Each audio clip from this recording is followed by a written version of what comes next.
On Sunday, July 27th, 2025, we attended the Arango Karate Championships out in Kings Park.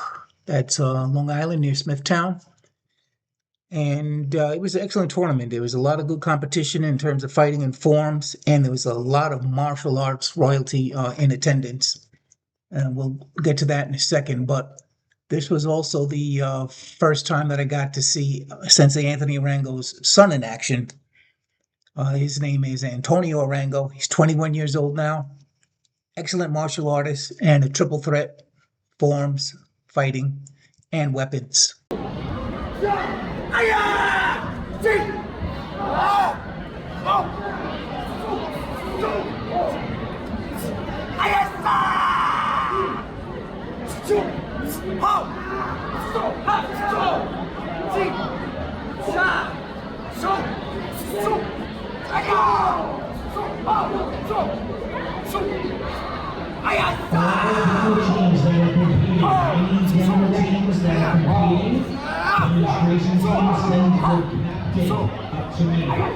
Demonstration teams, please send your captain to the front desk. Demo team captains to the front desk.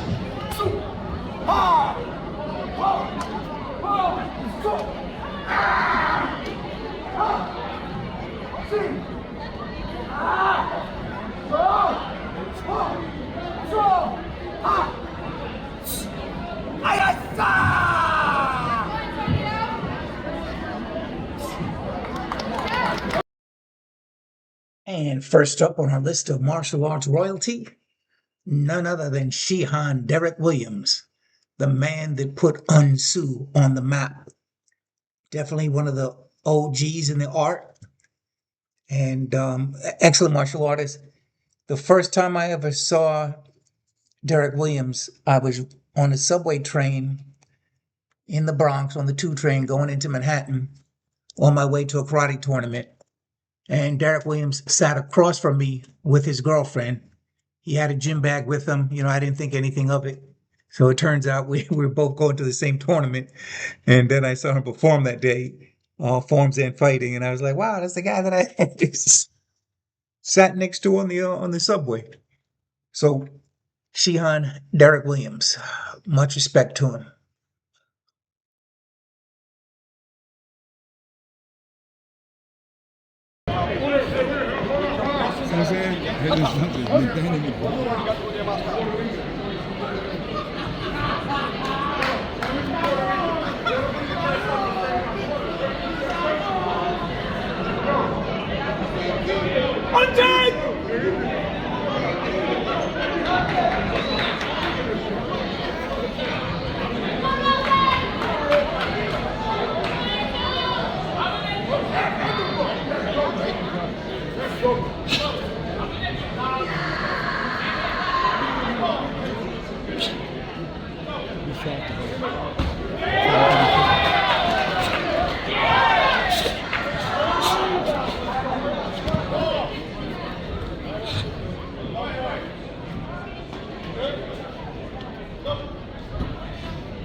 Get him, Sensei.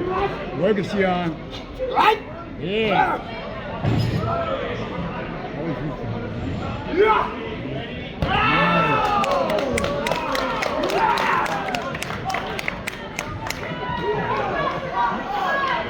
gotta send that to me.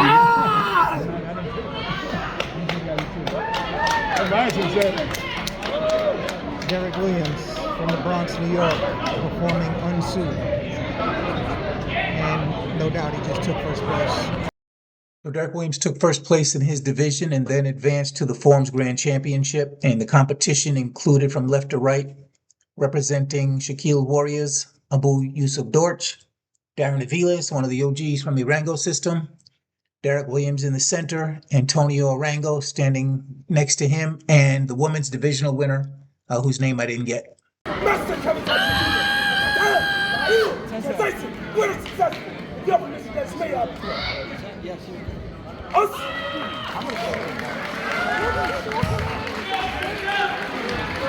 You good? But Antonio, KA used to say, oh, I know. Us two. Us. Hey.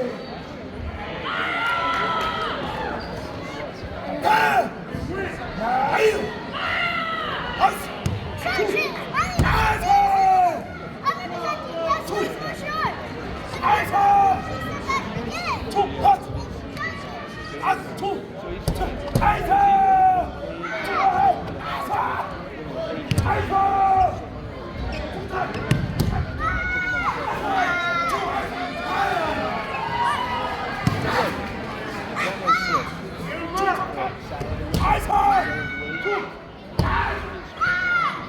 Hey, love him.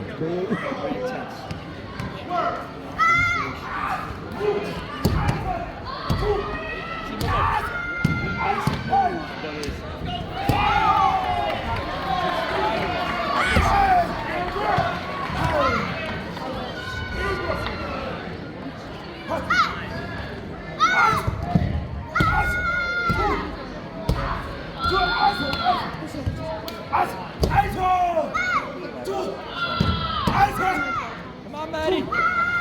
Nice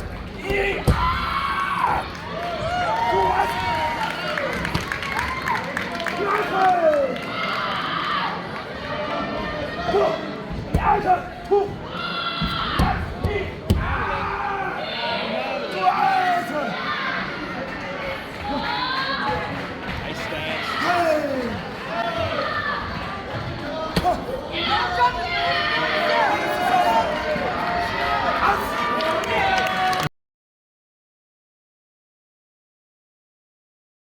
Okay, we're here with Yusuf Dorch, Abu Yusuf Dorch. Listen, you have a lot of katas in your repertoire. When you come to a tournament, how do you decide which one you're going to do? The one that I've been drilling the most throughout the years. It's the one that I choose throughout the year. So this year it's Nail. So next year it'll be a different kata. So usually whatever kata I feel comfortable with, when I feel as though I want to execute the best, which would happen to be with Nail. I drill it, and then I feel comfortable with it, so then I'm able to execute it. So that's how I choose the kata. When you drill it outside of class, what is a typical session for you to get that kata right? Are you break it down in sections, or you do it like 5 times in a row all together? First I break it down in sections, do every movement slow. For those who are doing kata or whatever it is, break it down slow first so you can see the technique, see where you may need to have proper foot placing, make sure your feet are up underneath you, and proper drawing, see where the hand has to go, where your chamber has to go. Then once you understand that, you move on to the medium speed. So the medium speed, so you can start developing the combinations, so you can see the combinations, if there's combinations in the kata. Then, of course, fast for the power, and that's how you're going to execute it when you're outside. And how many times would you do it when you're doing it full speed? Like how many times would you do that in a typical workout session on your own? Typical workout outside session. Of class. It depends, but 9 times out of 10, I usually try to go for 5. 5? I usually try to go for 5 because I'm doing weapons too. So when I do my weapons kind of the same way as I train for my weapons. I do the same for my open hand forms. Have you ever competed doing Dafir? Dafir? No, I've never competed doing Dafir. Any reason why not? Intermediate view. I mean, are you looking at that as a kata that you don't think would hold its own, or what? Yeah, it can hold its own. Yes, it can definitely hold its own. It's something that I'm thinking about bringing it out next year, because usually when it comes to the end of the season, usually that's when we drop a kata and then we figure out what's going to be the next one. Coach, thank you. Garrett Williams.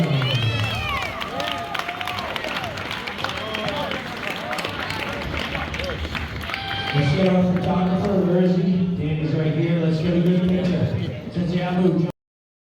Before we get to the fighting, allow me to introduce some more martial arts royalty that was in the house that day. This is none other than Soke Hassan Khalik, a man that started training in martial arts in the 1960s and stayed consistent from them till now, which is just incredible. He holds black belts in Kyokushin as well as in the Sanukis Ryu. He's a first generation student of Master Moses Powell. In fact, one of Moses Powell's top black belts. I call him first generation because he trained directly under Moses Powell. I call myself second generation Sanukis as a student of Soke Little John Davis, who trained directly under Supreme Grandmaster Moses Powell. So in this photo, Soke is explaining to me the finer points of limb destruction, including pressure points, move 1-3, and disrupting your opponent's vision, breath, and balance. He's not just an encyclopedia of martial arts wisdom, he can apply everything. We put some exciting fights in women's fighting. First, we'll take a look at Kitana Everett versus Brianna Marsh. Kitana is a member of John Paul Mitchell. And Brianna Marsh, this is the first time I got to see her fight, but I've seen her at some previous tournaments coaching, so she definitely knows what she's talking about. And she won Keith McKinley's Philadelphia Pro-Am Women's Grand in fighting 4 times in a row. So she's definitely no slouch.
You cannot score and hit the floor. It's in the rules. Stop talking to me. Fight. I didn't say fight. Keep yourself up. No, man.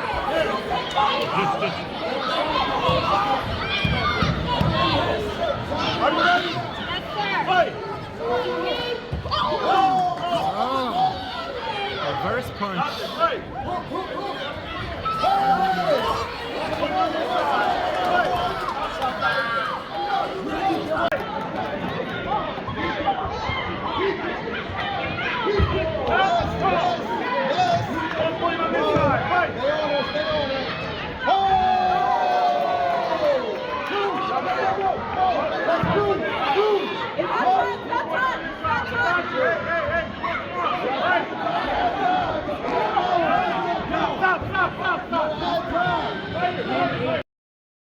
Okay, so more martial arts royalty before we slip over to men's fighting. And that's right, I got him. Akin Williams. martial arts royalty, absolute outstanding martial artist. It's only Akin Williams and Errol Bennett that I've seen actually take a move from a kata and actually do it in a fighting in a competition and do it successfully. So Akin Williams is a black belt in Taekwondo. He's also a black belt under Hassan Khalik in Sanukis. Incredible martial artist. If you ever got to see him fight, you know what I'm talking about. It was a real treat watching him over the years. And I caught some flack in On Point magazine back in the day when I had Akin listed as one of the top 10 kickers.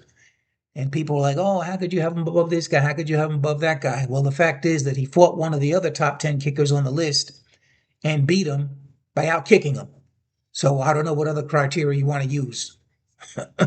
So what are we using? Watching a guy warm up in the corner and say, watch him beat up the air? No. So yeah, he deserved that recognition. And hopefully I'll get to, do an interview with him soon also. There's a lot of people I didn't get a chance to get to when I was doing On Point magazine. Akin Williams is one, Jesse Ray is another. Casey Marks, even though me and Casey, we did an excellent photo shoot in preparation for the interview, but we never got around to the interview. Nikki Carlson Lee, is another one that I'd love to talk to. Keith McKinley, Philadelphia legend, Bobby Harris, the axe murderer. So, hopefully I can bring in all these things to the table. Jonas Nunez also. So, Akin Williams, glad to see he was there. I also got to meet, his son also, who's a grown man now in the years I've been away.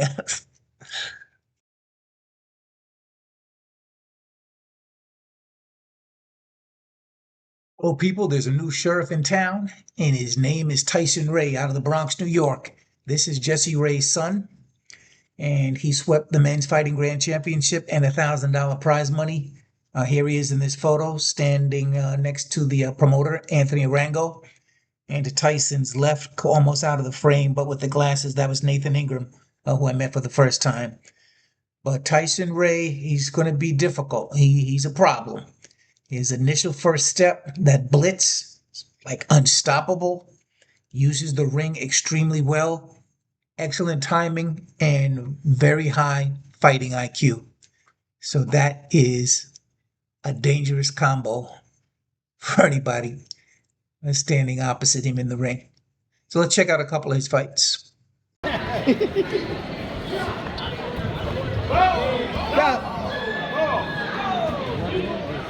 on this side, fight.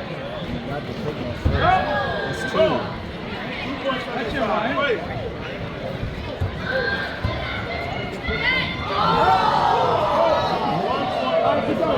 Make up the go.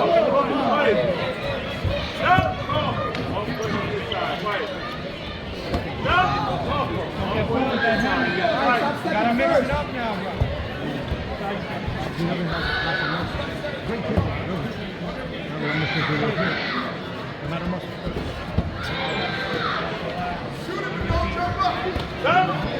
Come on, Ryan, get in there. Wake up. Pay attention. Pay attention. Drop time. 7-point spread. That's it. Here we go. This is the first and second. Let's go, Tyson.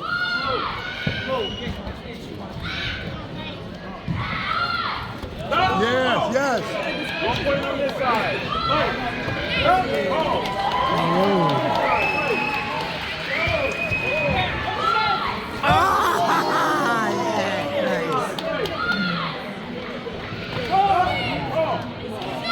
Points on this side. Fight. 2 points on this side. 2 to 3. Fight. Fight. 4 points on this side. 5-4. Fight. Keep the leg. Come on. Line him up. Fight. 1 point on this side. Fight.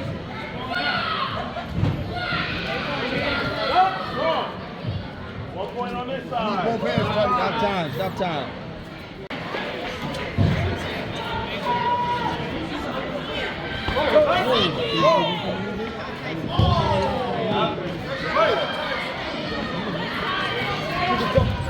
So over there. Anthony, Sensei Arango, put it on the table.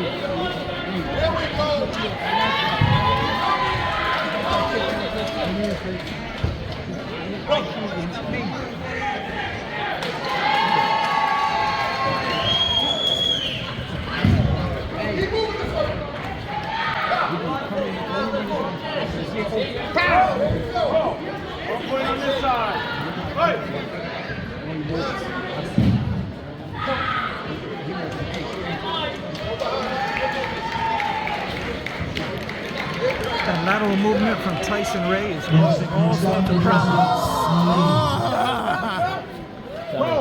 Okay.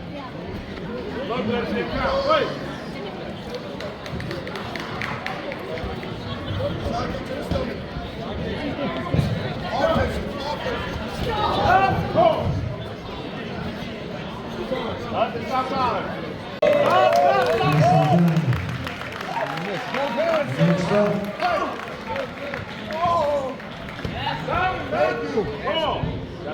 Sensei Antonio Arango.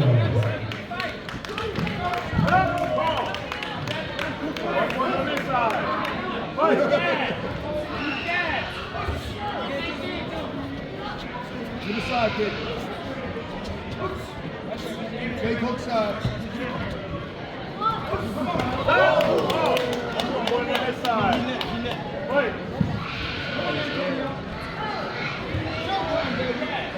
Fight him up.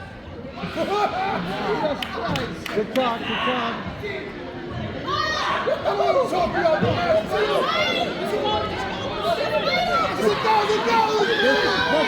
going. Oh, shit. Wow.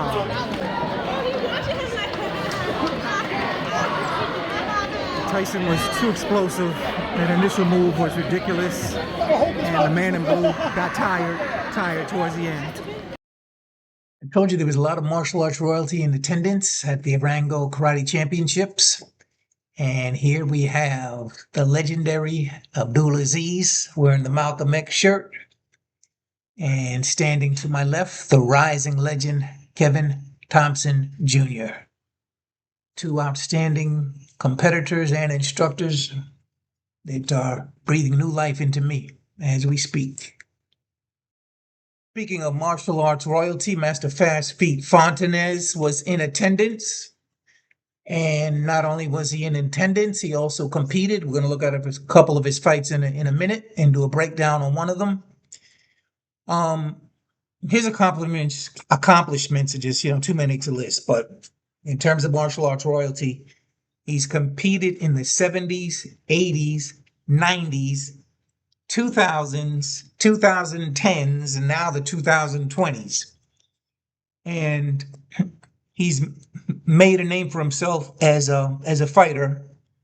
But what you might not know is, yes, he used to compete in forms as well. I caught his act many years ago doing a two-man form with Tommy Chen that was quite memorable. And I believe that's when he was recovering from an injury, a broken jaw, when he fought Billy Blanks. So first up, Fast Feet Fontanez versus Darren Aviles. This was for first place in the 50 to 59-year-old division. And Darren Aviles representing the Arango Karate Academy, one of the OGs from the Arango Karate Academy, going all the way back to the 80s. We got Jerry Fontanez against Darren Aviles for first place, 50 to 59. Yes, one of the last. Yes. Come on, Jerry. Let's go. That's a 2-point trick. 2 points. Ready? Fight. Come on. Speed. Judge, score. Point red. Fight.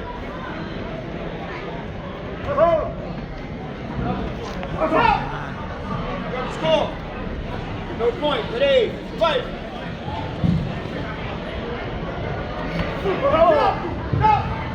Let's go. Point blue, fight.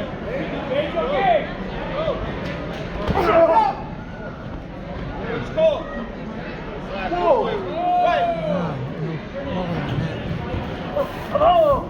Side kick. Come on, Jared.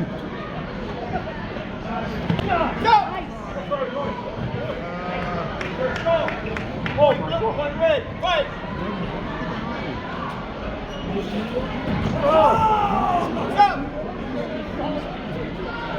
Ready, fight. Let's go. Point red, 40 seconds. Go. Go. Go. Point red. Ready, fight. Go. Go. Point blue. Fight. 1 second. Go. Go. Point red.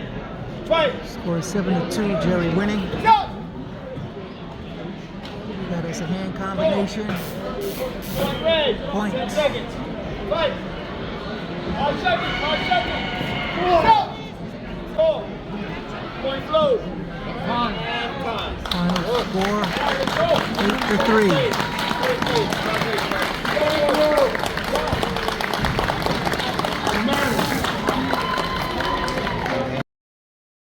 So in this next match, I think that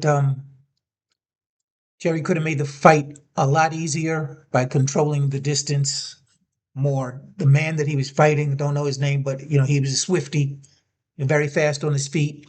But Master Fontanez had a significant height and reach advantage, which he didn't use to his optimum advantage. I would have liked to have seen him just pick the guy apart from long range, using his legs to set up his hands. Just nail him with side kicks. Doesn't matter where it lands, the hip, the arms, whatever. It's going to knock the guy off balance. You'll see the difference in the size. And once he's knocked off balance, that's the window to follow up with your hands. Instead, he played a much closer range, working the angles, which he's just an expert at. But one time the guy caught him sleeping, and hit him with a back fist. And again, that wouldn't happen if he had kept the guy at long range. So, I mean, he won the fight, but I would have liked to seen him win in dominant fashion, like I said, by controlling the distance and using the legs to set up his hands. Go.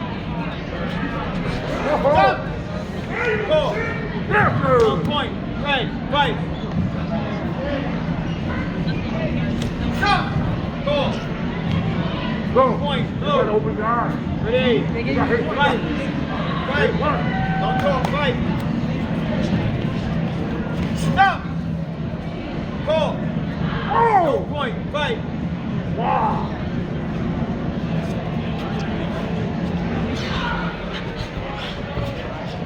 Go. Go. 1 point. Blue. Fight. Stop. Go. Oh my! 1 point. Red. Fight.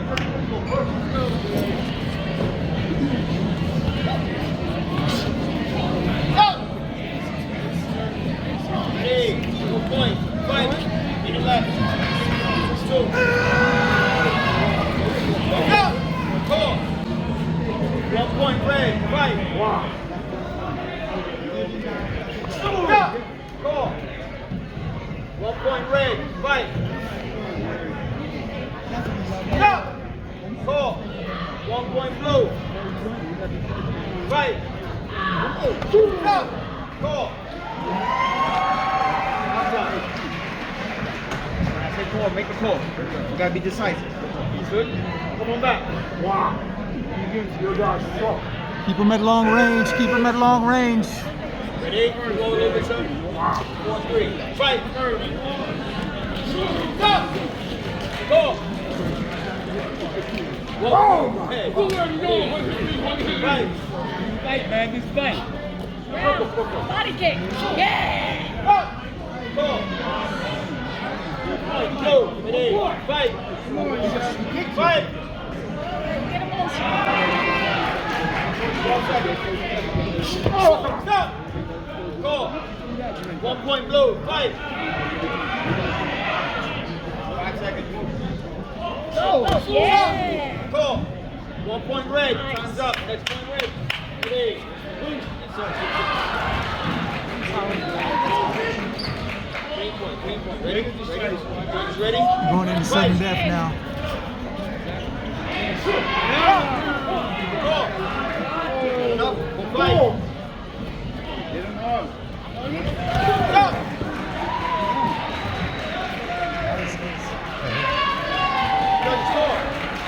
Whoa! Enough. He got to do a punch. No, I'm telling what to do. Ready? Fight. Go. Judges score. Point blue. Yeah, I want to end it with doing a breakdown of this fight in the men's black belt division, one of Shaquille's warriors against an unknown fighter. And there's a couple of things that stand out in this fight, and things that can help Shaquille's warrior take his fight game to a new level, a level where he will hardly ever lose a match.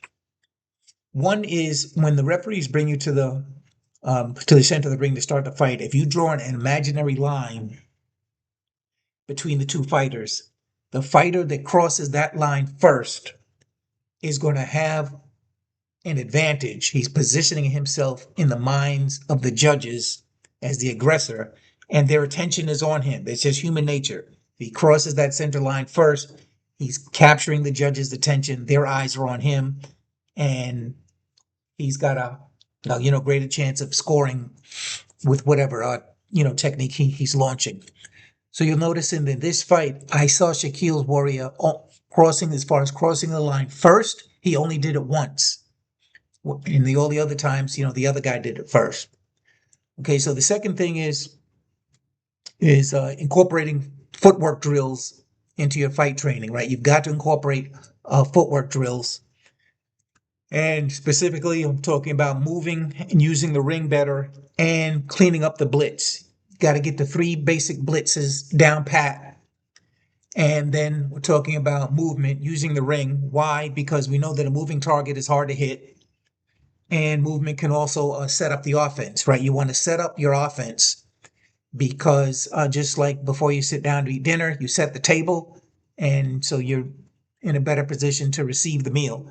Same thing with fighting. You want to set up your technique so that your opponent is more likely to receive it and you have a greater chance of scoring, right? So setups, setting up, use the technique. And then on defense, everyone has got to work on defending against machine gun kicks if you haven't done so already, right? So the machine gun kicks at this point should be no problem. That should be a scoring opportunity for the man on defense, in this case, defending against the machine gun kicks. So other than that, it was a good spirited match, and definitely wanted to get those points out.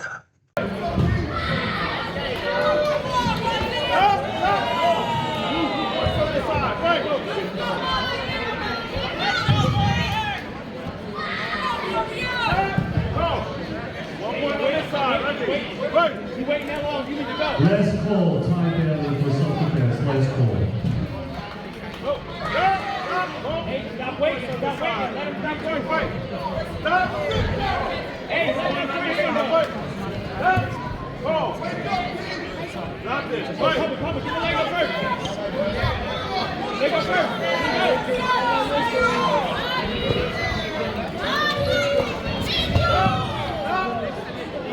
Pump the leg and then go. Go. Keep going.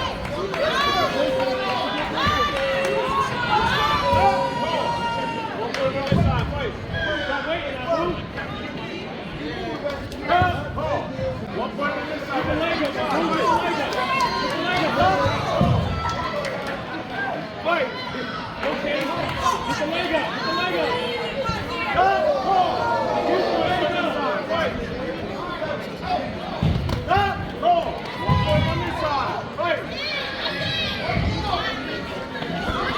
Stop! 1 point on this side.